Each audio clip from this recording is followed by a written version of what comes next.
반갑습니다. 김도사입니다. 조선시대 최고의 예언가로 꼽히는 격암 남사고 선생이 있습니다. 남사고 선생이 이제 생전에 격암 유록을 남기는데요. 인류 멸망, 지구 종말에 관한 내용들이 담겨 있고, 그리고 어떻게 하면 구원을 받는지에 대한 내용들이 아주 자세히 담겨 있습니다. 남사고 선생이 쓴 격암 유록에는 신마, 철마, 백마, 이런 이제 단어들이 언급이 되는데, 이것은 지금 이 시대의 UFO 우주선을 뜻한다라고 보시면 좋겠습니다. 오늘은 남사고 선생이 쓴 격암유록에 담겨있는 내용 가운데 UFO와 메시아 정도령이 한반도에 착륙한다라는 내용으로 말씀을 드리겠습니다. 격암유록 내용 가운데 생초지락편에 보면 이런 내용이 있어요. 신도관 지중중생 10만 대병호령 천공 공어 허무무리 동방 화촉 갱명휘 신천촌 심자 하중 추천 집 궁백 마환. 한번 풀어보겠습니다. 하느님의 도 진리를 보고 깨달아 거듭거듭 새로 태어나라. 천공이 공허하고 비어서 아무것도 없는 듯이 보이나 그 속에 존재하는 천사 무리 10만 명의 대병력을 호령하고 지휘하신다. 동방의 나라 한국의 불꽃은 다시 타올라 밝게 빛난다. 하느님을 믿는 마을인 깊은 자하도 가운데로 가을 하늘에 활을 잡은 메시아께서 백마를 타고 오신다. 이렇게 뜻풀이를 할 수 있습니다. UFO 한반도 프로젝트 책에 나오는 내용을 여러분들에게 이제 공유를 해드리고 있는데, UFO 우주선을 타고 메시아 정도령이 한반도에 착륙한다고 정확하게 기재되어 있다는 겁니다. 메시아가 우주 공간에 대기하고 있는 천군 병력 우주인 10만 명을 통솔하고 지휘하는 존재임을 설명하고 있다. 그런데 이 메시아가 백마 우주선을 타고 자하도로 돌아오신다고 하였다. 앞서 인용한 성운론의 자하 황무 화연중에 구세주가 강림하리라는 구절에서도 자하로 구세주가 강림한다고 했다. 그럼 자하도란 과연 어디를 말하는 것일까? 그곳은 다름 아닌 바로 한반도이다. 자하도가 어디라는 것도 격암유록 원문에서 다음과 같이 분명하게 밝혀주고 있다.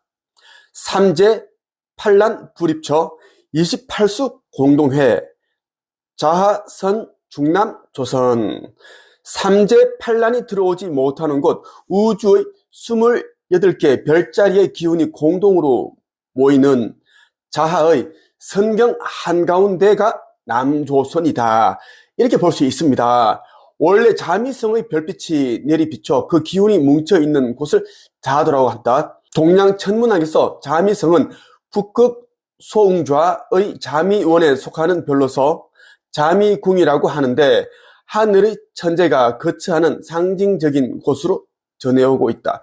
다시 말해서 자하도란 선경세계, 선궁이란 뜻으로 궁을 촌, 십성지 등과 의미상 같은 말이다. 정각가의 다음 구절이 이를 뒷받침한다. 천장, 지비, 십성지, 출사, 입생, 궁을 촌, 종도, 선경, 자하도. 뜻풀이를 하면 이렇습니다. 하늘이 감추고 땅이 숨겨둔 곳이 십성지요. 나가면 죽고 들어오면 사는 곳이 궁을촌이며 무릉도원 별천지가 자하도이다. 지구상에서 가장 먼저 악이 존재하지 않는 선경 세계로 변하는 곳이 바로 한반도이고 그 중에서 남한 땅이 된다는 뜻이다. 그리고 그것은 장차 마지막 시기에 UFO와 메시아의 한반도 강림으로 이루어질 것이다. 또한 이렇게 됨으로써 한반도는 말세 대이변 시에 지구상에서 가장 피해가 적은 안전지대가 될 것이라고 밝혀주고 있다. 남사고 선생에게 이제 지구 미래 이 종말에 대한 이야기를 전해준 이제 존재는 신적인 존재라고 보면 됩니다. 그래서 남사고 선생은 자기에게 신인이 와서 알려주었다라고 그렇게 이제 기술을 하고 있습니다. 이 격암유록에서. 자, 저는 2024년 1월 27일 올해 1월 27일에 아버지 하느님께서 나에게 보내주신 이제 메시지가 있는데, 지구 극이동 때 한반도가 가장 안전한 이유에 대한 메시지예요. 한번 읽어볼게요. 왜 한반도인가? 달과 태양의 영향을 모두 고르게 받는 나라, 균형과 조화, 사계절이 있는 나라, 이 나라가 한반도라고 했습니다. 지금 이 시대에 한반도에 살고 있는 사람들은 정말 축복받은 사람들이라고 할 수 있습니다. 저는 금성에서 지금 이 시대의 한반도, 이 남한에 육화했습니다. 그 이유는 여러분들이 알고 있을 거예요. 한반도가 정말 안전하다라는 것을 다시금 알 수가 있습니다. 동방의 우리나라는 세계 만방 중에서도 환란을 피할 수 있는 지방이다. 한반도가 비교적 안전한 곳이 되는 이유는 위치상으로 지구의 중심에 해당되기 때문이기도 하다. 그런데 UFO가 한반도로 내려와 지구 최초로 공식 안착하는 까닭은 무엇일까? 그것은 한민족이 천강초인족의 피를 이어받은 천손민족이기 때문이다.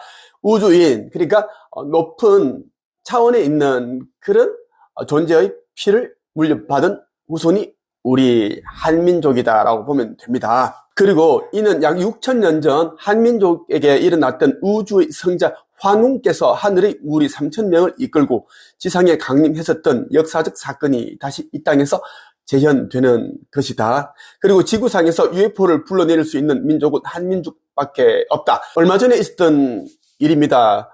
내가 영상을 통해서 여러 번 언급을 했는데, 부활절날 밤 10시경에 어느 함대의 천군이 타고 있는 소형 UFO가 나를 찾아서 지상으로 내려왔어요.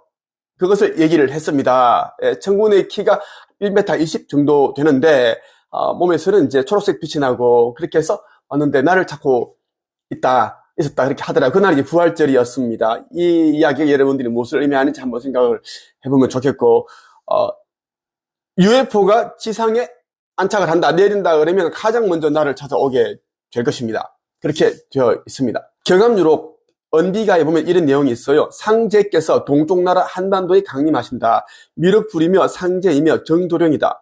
말세에 이 3인이 하나로 합일하여 한 사람으로 정해져 있다. 다른 해석자들은 경암유록에서 강림하리라고 예언한 메시아 구세주를 하느님이 내려온다고 잘못 해석하고 있는데, 이 상제라는 용어도 마찬가지다. 여기에서 상제라는 표현은 하느님이 아니라 어디까지나 신인 합의를 이룬 구세 성인을 뜻하는 것이다. 메시아는 결코 하느님이 아니다. 이것은 기독교 계통의 일부 교파에서 예수님을 곧 하느님이라고 믿는 오류를 범하는 것과 똑같은 이치이다. 어찌되었든 이 메시아가 모든 종교에서 기다리는 여러 명칭의 구세주를 합일한 한 사람으로 한반도에 내려온다고 하였다. 지금까지 살펴본 바와 같이 경암유록은 한민족이 앞으로 UFO 외계 문명과 최초로 공식 접촉하여 교류하게 될 것임을 암시하고 있다. 그리고 우리나라는 가장 축복받는 세계 중심국이 될 것이다. 그렇게 이제 이야기를 하고 있습니다. 여러분, 이 영상을 여러분 보시면 도움이 될 거고요. 많은 깨달음을 얻을 수가 있습니다. 천국의 문, 이 책을 꼭 읽어보시길 바랍니다. 이 책을 읽고 밤하늘 아니면 낮 시간대라도 하늘을 바라본다면 은하연합 은하함대 UFO 우주선을 볼 수가 있습니다. 빛을 반짝반짝 그렇게 이제 표식을 줄 겁니다. 아니면 여러분 앞에 나타나겠죠. 그리고 인생의 기적을 창조하는 상상의 힘, 이 책도 꼭 읽어보시길 바랍니다. 신성회복과 깨어남이 있어서 정말 중요한 책이기 때문입니다. 이 책을 읽고 여러분들이 많은 깨달음을 얻으시고, 그리고 이 책을 사람들에게 선물해 주기를 바랍니다. 여기까지 하겠습니다. 끝!